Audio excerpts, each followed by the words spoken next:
திமுக உருவான காலத்தில் இருந்தே திமுகவினுடைய போஸ்டர்ஸ், சின்ன சின்ன அரசியல் நையாண்டி போஸ்டர்ஸ் எல்லாம் பார்த்தீங்கன்னா கார்ட்டூனை அரசியலுக்கு பயன்படுத்தினது டிஎம்கே தான். கம்யூனிஸ்டுகள் பயன்படுத்தி இருக்காங்க. ஆனால் அவங்க எப்படின்னா போய் கையில் எழுதிட்டு வருவாங்க. அது வந்து இல்லாத சூழ்நிலை அப்படிங்கிறது கூட வச்சுக்கலாம். ஆனால் அது கையில் வரைஞ்சு ஒட்டுவாங்க. அந்த கான்செப்ட் வந்து கம்யூனிஸ்ட் இது. ஆனால் அதை அழகுபடுத்தி அதை ஒரு ஓவியர் வச்சு ப்ராப்பராக கார்ட்டூன் கான்செப்டில் அதை கொண்டு தெருவாக ஒட்டி அழகுபடுத்தி ஒட்டுறது இருக்கு இல்லையா, திட்டுறது தான். அவன் லஞ்சம் வாங்கிட்டான், அவன் மோசமானவன்னு திட்டுறது தான். ஆனால் அதை அழகாக திட்டுறது, அதில் வந்து கொச்சை இல்லாமல் எதிராளி கூட ரசிக்கும்படி திட்டுறது. அந்த பாடுறா இவன் நம்மளை கூட அழகத்தான் வரைஞ்சிருக்காண்டா, இன்னும் அந்த தடவை கொஞ்சம் மீசை கூட சரியாக வரையல அப்படின்னு பேசிக்கிற மாதிரி தான் இருக்குமே தவிர கொச்சையாக திட்டுறது வந்து இருக்காது. ஆனால் எனக்கு வருத்தம் உண்டு. இவ்வளவு அழகான, இவ்வளவு இலக்கியத்தன்மை உள்ள ஒரு அமைப்பில், நம்ம கழக அமைப்பு சூழ்நிலையிலேயே சில கொச்சையான சில மேடை பேச்சுக்கள், மேடை பகிர்வுகள் பல இடங்களில் நடக்கிறது வந்து எனக்கு உடன்பாடு இல்லை.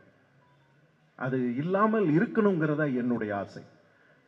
அந்த ஆசையை என்னை போல பொது மனிதர்கள், பொது கலைஞர்களாக இருக்கிறவங்க, இந்த கழகத்துக்கு நம்ம வந்து முன்னோடியாக மக்கள்கிட்ட கொண்டு போய் சேர்த்தணும். இந்த கழகம் அடுத்த தலைமுறைக்கும் இந்த சர்வீஸ், இது போன்ற நாட்டு மக்களுக்காக பயன்படக்கூடிய செயல்களை செய்யக்கூடிய அரசியல் அமைப்பு அடுத்தடுத்த தலைமுறைக்கு போய் சேரணும் அப்படின்ட்டு முன்னெடுத்து பேசுகிறோம் இல்லையா. எங்களுக்கெல்லாம் உறுத்தல் இருக்கக்கூடாது.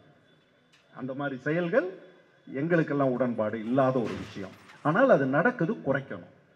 அது சகோதரர் சேகர் பாபு மேடையில் பார்த்தீங்கன்னா கல்யாண வீடு மேடைகள் தான். இது நான் அதை பார்ப்பேன். இந்த மேடை ஏன் எனக்கு இன்னும் க்ளோஸ் ஆகுதுங்கிறதுக்கு அது ஒரு காரணம்.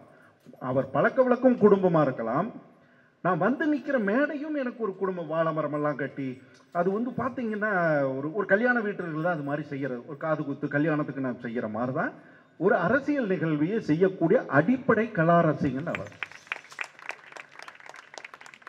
ஒழுக்கம், அவருக்கான குணாதிசயத்தை தன் சுத்தி இருக்கக்கூடிய அத்தனை பேர்கிட்டையும் விதைச்சிருக்கார். அத்தனை பேரும் சகோதரர் சேகர் பாபு மாதிரியே செயல்பட்டு இருக்காங்க. அதனால செயல்பாடு ஒழுக்கமாகிறது. இது நமக்கு பொது வாழ்க்கையிலிருந்து கத்துக்கிற ஒரு விஷயம், தனிப்பட்ட வாழ்க்கை கத்துக்கிற விஷயம். நம்ம 4 பேரை வச்சு வேலை செய்யும் போது கூட நான் என்ன நினைக்கிறேங்கிறத 4 பேருக்கு பகிர்ந்துட்டு அவனை ஒரு உறவுக்காரன் போல நம்ம பாவிச்சோம்னா அவன் நம்ம வீட்டில் ஒருத்தனா இருந்து நம்ம நினைக்கிறத செஞ்சு கொடுப்பான். அங்கதான் ஜாதி, மதம், உயர்ந்தவன், தாழ்ந்தவன், கருப்பு, சிவப்பு இதெல்லாம் அடிபடுது. அந்த அடிபடுற தன்மையில தான் ஒரு செயல் முழுமையடைது, அழகடைது. இது வந்து ஒரு பொது நிகழ்வு, ஒரு தெருவில் வந்து நடக்கிற நிகழ்வு.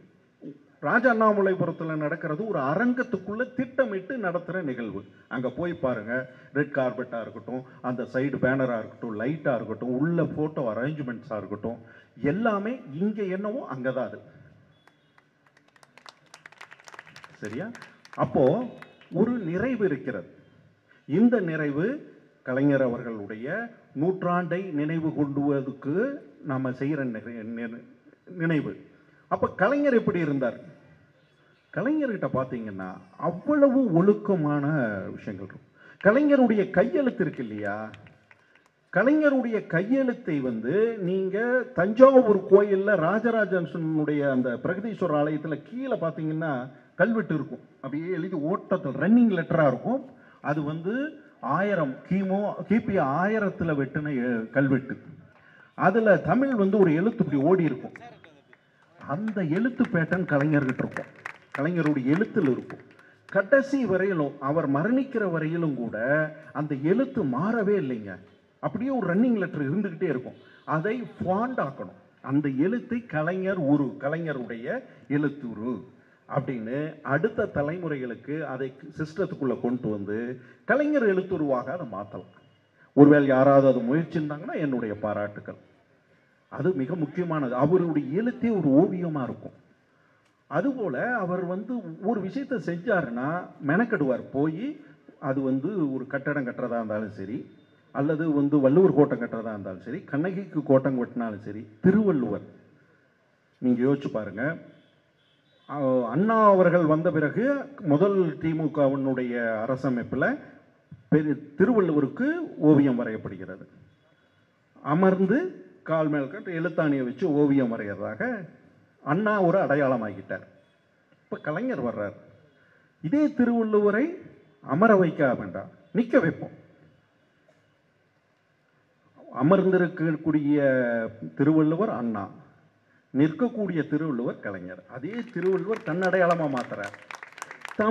தமிழினுடைய அடையாளத்தை தன் அடையாளமாக மாற்றிக்கொள்வதற்கு அவர் அழகுணர்ச்சியோடு தான் செஞ்சார் எல்லாத்தையுமே.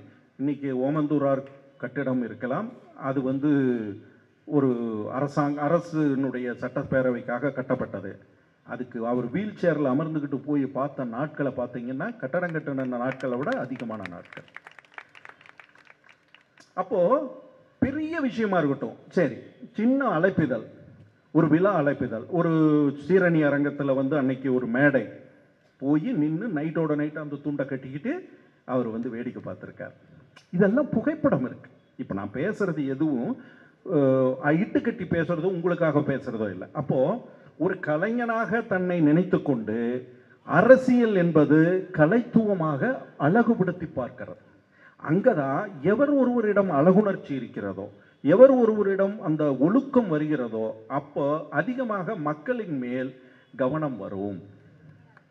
அந்த மக்களோட பழகிறதுக்கான சந்தர்ப்பம் வரும். அந்த சந்தர்ப்பத்தை அவர் வாழ்நாள் முழுக்க செஞ்சிருக்கார். புகைப்படங்களை பார்க்கும்போது அவருடைய புகைப்பட சட்டசபையில் இருந்து பேசுறது, பெரிய பெரிய ஆளுமைகளோட நின்று பேசுறது, இதெல்லாம் ஒரு பக்கம் இருக்கு.